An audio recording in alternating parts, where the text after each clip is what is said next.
UP board में जो science के क्वेश्चन पूछे जाएंगे, 20 नंबर के क्वेश्चन ऑब्जेक्टिव में पूछे जाएंगे जो OMR में भरने होंगे। 7 क्वेश्चन फिजिक्स से पूछे जाएंगे और 6 क्वेश्चन केमिस्ट्री के और 7 क्वेश्चन बायोलॉजी के। तो जो फिजिक्स के क्वेश्चन पूछे जाते हैं पहले उनको देखते हैं। पहला क्वेश्चन एग्जाम में ज़्यादातर पूछा जाता है कि आपतन कोण का मान अपवर्तन कोण के मान से ज़्यादा है, तो बताइए निम्न में कौन सा एक ऑप्शन दे देंगे कि प्रकाश विरल माध्यम से सघन माध्यम में जा रहा है, या सघन माध्यम से विरल में जा रहा है, या सीधा निकल जाएगा।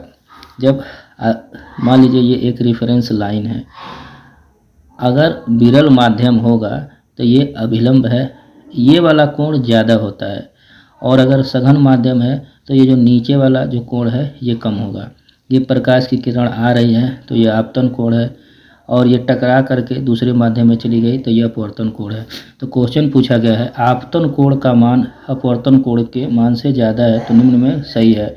अगर ये वाला कोण ज़्यादा है इसका मतलब ये विरल माध्यम है, और ये वाला कोण अपवर्तन कोण कम है, यानी ये सघन माध्यम है। तो प्रकाश कहाँ से जा रहा है? विरल माध्यम से सघन माध्यम है। तो एक ऑप्शन रहेगा उसमें कि प्रकाश विरल माध्यम से सघन माध्यम में जा रहा है। दूसरा ऑप्शन रहेगा प्रकाश सघन माध्यम से विरल माध्यम में जा रहा है। तो इसका सही ऑप्शन है कि आपतन कोण का मान अपवर्तन कोण के मान से ज़्यादा है, यानी ये वाला I का मान R से ज़्यादा है, यानी ऊपर वाला विरल माध्यम है और नीचे वाला सघन माध्यम है। तो जो प्रकाश है वो विरल माध्यम से सघन माध्यम में जा रहा है। दूसरा क्वेश्चन पूछते हैं आपतन कोण का मान अपवर्तन कोण के मान से कम है, तो बताइए प्रकाश कहाँ से कहाँ जा रहा है, या निम्न में कौन सा कथन सही है। ये आपतन कोण का मान कम है और अपवर्तन कोण का मान ज़्यादा है, इसका मतलब ये है ये सघन माध्यम है और ये विरल माध्यम है, यानी जो I है वो लेस देन क्या है? R है, यानी प्रकाश सघन माध्यम से विरल माध्यम में जा रहा है, तो प्रकाश सघन माध्यम से विरल माध्यम में जा रहा है। इस तरह के क्वेश्चन ज़्यादातर पूछते हैं। उसके बाद से प्रिज्म से पूछेंगे प्रिज्म द्वारा किस रंग का विचलन सबसे ज़्यादा होता है। जो प्रिज्म होता है वह से विचलन और वह से बैगनी, यानी प्रिज्म के द्वारा सबसे ज़्यादा विचलन बैगनी रंग का होता है। अगला क्वेश्चन प्रिज्म से पूछते हैं कि प्रिज्म के द्वारा किस रंग का विचलन सबसे कम होगा। प्रिज्म के द्वारा सबसे कम विचलन लाल रंग का होता है और सबसे ज़्यादा विचलन बैगनी रंग का होता है। उसके बाद से पूछते हैं प्रिज्म में कौन सी घटना घटती है।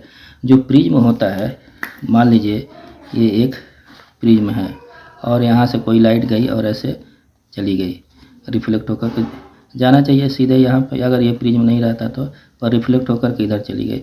तो प्रिज्म के अंदर मान लीजिए ये हवा है और ये कांच है, जब माध्यम बदलता है तो अपवर्तन की घटना होती है। तो प्रिज्म के अंदर कौन सी घटना घटती है? अपवर्तन की। और प्रिज्म के पीछे जो होगा वो बड़ विक्षेपण होता है।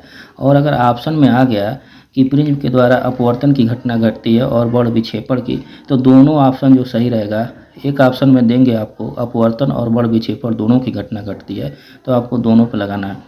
और अगर सिर्फ ये दे दिया जाए कि प्रिज्म के द्वारा कौन सी घटना घटती है प्रिज्म के अंदर, तो अपवर्तन, और प्रिज्म के पीछे यानी बाहर तो बड़ विक्षेपण।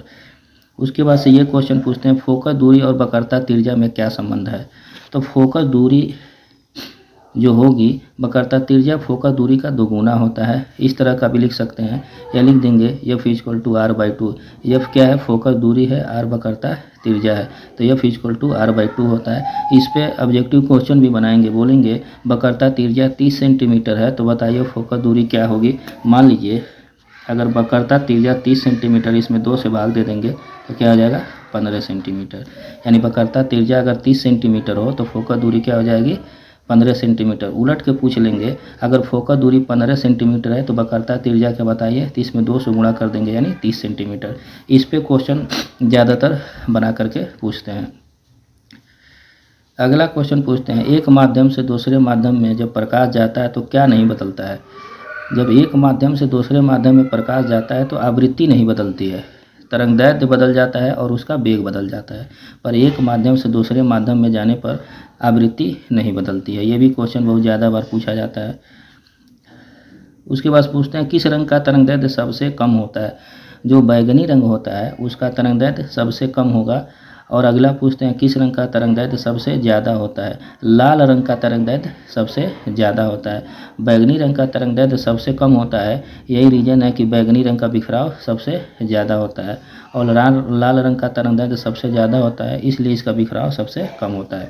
अगर एग्जाम में क्वेश्चन आ गया किस रंग का तरंगदैर्ध्य सबसे कम होता है तो बैगनी रंग का होता है, और किस रंग का तरंगदैर्ध्य सबसे ज़्यादा होता है तो वो लाल रंग का होता है। उसके बाद एग्जाम में पूछा जाएगा फोकस दूरी का मात्रक होता है। तो फोकस दूरी का मात्रक सेंटीमीटर भी हो सकता है, मिलीमीटर भी हो सकता है, मीटर भी हो सकता है, और ये तीनों अगर ऑप्शन में होंगे तो ऑप्शन में हमको सभी लगाना है। अगर मान लीजिए सेंटीमीटर हो, मिलीमीटर हो और मीटर हो, तीनों ऑप्शन मिल गए तो आपको एक ऑप्शन दिया जाएगा कि सभी वाला जो ऑप्शन रहेगा उस पर सही मारना है, यानी इसे फोकस दूरी का मात्रक तीनों हो सकता है। उसके बाद एग्जाम में आपसे पूछा जाएगा कि तारे टिमटिमाते हैं, बताइए प्रकाश की किस घटना की वजह से तारे टिमटिमाते हैं। तो प्रकाश की जो घटना घटेगी वो अपवर्तन की घटना घटती है, जिसकी वजह से तारे क्या होते हैं, टिमटिमाते हैं। ये क्वेश्चन पूछते भी हैं कि बताइए तारे टिमटिमाते हुए नज़र आते हैं क्यों, तो ये प्रकाश का अपवर्तन की वजह से टिमटिमाते हैं। उसके बाद से पूछा जाता है किसमें प्रकाश की चाल सबसे कम होगी। आपको ऑप्शन दे दिया जाएगा हीरा, कांच, पानी और हवा। तो हीरा का जो अपवर्तनांक होता है वो 2.4 होता है, और जिसका अपवर्तनांक जितना ज़्यादा होगा उसमें प्रकाश की चाल उतनी ही कम होगी, इसलिए हीरा का अपवर्तनांक 2.4 होगा, इसलिए हीरा में प्रकाश की चाल सबसे कम होगी। उसके बाद से पूछा जाएगा अपवर्तनांक का मात्रक होता है। अपवर्तनांक बराबर होता है निर्वात में प्रकाश की चाल और बटे में माध्यम में प्रकाश की चाल। तो ये भी चाल है और ये भी चाल है, दोनों चाल है, इसलिए मीटर पर सेकेंड बटा मीटर पर सेकेंड कट जाएंगे, इसलिए अपवर्तनांक का कोई मात्रक नहीं होता है। ये एग्जाम में अगर आ गया अपवर्तनांक का मात्रक है तो 4 ऑप्शन लगाएंगे, बोलेंगे मीटर, सेंटीमीटर, मिलीमीटर, इनमें से कोई नहीं। तो जो ऑप्शन इनमें से कोई नहीं रहेगा वो होगा। अपवर्तनांक का कोई मात्रक नहीं होता, क्योंकि अपवर्तनांक बराबर होता है निर्वात में प्रकाश की चाल और बटे में माध्यम में प्रकाश की चाल, इसलिए चाल बटा चाल कट जाएगा, इसलिए अपवर्तनांक का कोई मात्रक नहीं होता है। एग्जाम में पूछा जाएगा प्रकाश का अपवर्तन आँख के किस भाग द्वारा किया जाता है। तो प्रकाश का जो अपवर्तन होगा सबसे ज़्यादा कार्निया के द्वारा किया जाता है, और नेत्रदान में भी कार्निया ही दान की जाती है। तो 2 क्वेश्चन बायोलॉजी में पूछा जाएगा कि नेत्रदान में क्या दान किया जाता है, तो कार्निया, और फिजिक्स में है प्रकाश का अपवर्तन आँख के किस भाग द्वारा किया जाएगा, तो वो कार्निया द्वारा किया जाता है। उसके बाद से पूछा जाता है मनुष्य की आँख किस लेंस की तरह कार्य करती है। तो जो मनुष्य की आँख होती है ये, यानी इसको अगर हम इसको ऐसे करें तो ये उत्तल लेंस की तरह दिखता है, यानी जो मनुष्य की आँख होती है वो एक उत्तल लेंस की तरह बिहेव करेगी। एग्जाम में अगर क्वेश्चन आ गया कि मनुष्य की आँख किस लेंस की तरह बिहेव करता है या किस लेंस की तरह कार्य करता है, तो जो मनुष्य की आँख होती है वो उत्तल लेंस की तरह बिहेव करेगा या कार्य करेगा। अगला क्वेश्चन पूछते हैं प्रतिरोध का मात्रक होता है। जो प्रतिरोध होता है उसका मात्रक ओम होता है, और इसका जो सिंबल हम वो करते हैं आर से लिखते हैं, और कभी कभी आपको इस तरह भी मिल जाएगा। तो ये प्रतिरोध रेजिस्टेंस लिखते हैं, और इसका सिंबल इस तरह जहाँ मिलेगा वही प्रतिरोध है। एग्जाम में पूछ लिया जाए कि प्रतिरोध का मात्रक क्या होता है, तो प्रतिरोध का मात्रक क्या होगा, ओम होता है, और इसको आर से रिप्रेजेंट करते हैं और ऐसे भी रिप्रेजेंट करते हैं। उसके बाद से पूछा जाता है विद्युत मोटर क्या करता है। जो विद्युत मोटर है वो विद्युत ऊर्जा को यांत्रिक ऊर्जा में बदलता है। ऑप्शन दिया जाएगा विद्युत मोटर का कार्य है या विद्युत मोटर करता है विद्युत ऊर्जा को यांत्रिक ऊर्जा में बदल देता है, यानी विद्युत मोटर में हम विद्युत देते हैं और मोटर एक मशीन है वो चालू हो जाता है तो यांत्रिक ऊर्जा में बदल देता है, यानी विद्युत ऊर्जा को यांत्रिक ऊर्जा में बदलता है। एग्जाम में आ गया विद्युत मोटर क्या करता है, तो जो ऑप्शन विद्युत ऊर्जा को यांत्रिक ऊर्जा में बदलता है वो सही रहेगा। उसके बाद से पूछा जाएगा विद्युत जनरेटर क्या करता है। जो विद्युत जनरेटर होता है वो यांत्रिक ऊर्जा को विद्युत ऊर्जा में बदल देता है। विद्युत जनरेटर यांत्रिक ऊर्जा को विद्युत ऊर्जा में बदलेगा। आप सामने 4 ऑप्शन लगाएंगे, विद्युत जनरेटर क्या करता है, पहला ऑप्शन रहेगा विद्युत ऊर्जा को यांत्रिक ऊर्जा में बदलेगा, या यांत्रिक ऊर्जा को विद्युत ऊर्जा में, या यांत्रिक ऊर्जा को रासायनिक ऊर्जा में। तो विद्युत जनरेटर करता क्या है, यांत्रिक ऊर्जा को विद्युत ऊर्जा में बदल देता है। उसके बाद से ये क्वेश्चन पूछते हैं यदि कोई चालक चुंबकीय क्षेत्र के समांतर रखा गया हो तो चालक पर लगने वाला बल बन होगा।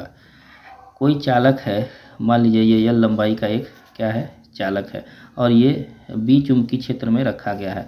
तो जब ये चुंबकीय क्षेत्र है और ये चालक की क्या है, लंबाई है। जब दो रेखाएं एक दूसरे के समांतर होती हैं उनके बीच 0 डिग्री का कोण बनता है। और हम ये जानते हैं कि किसी भी चालक पर लगने वाला बल F बराबर IBL sin थीटा होता है। और जब थीटा 0 हो जाएगा तो साइन 0 का मान 0, इसलिए F बराबर IBL sin थीटा 0, इसलिए F बराबर क्या हो जाएगा, 0 बल लगेगा। एग्जाम में अगर क्वेश्चन आ गया यदि कोई चालक चुंबकीय क्षेत्र के समांतर रखा गया है तो लगने वाला बल का मान 0 होगा। और अगर एग्जाम में पूछ लिया जाए कोई चालक चुंबकीय क्षेत्र के लंबवत रखा गया है तो लंबवत रखेंगे तो कोण का मान 90 डिग्री हो जाए, इसलिए लगने वाला बल का मान IBL हो जाएगा। इस तरह के ज़्यादातर क्वेश्चन फिजिक्स में पूछे जाते हैं।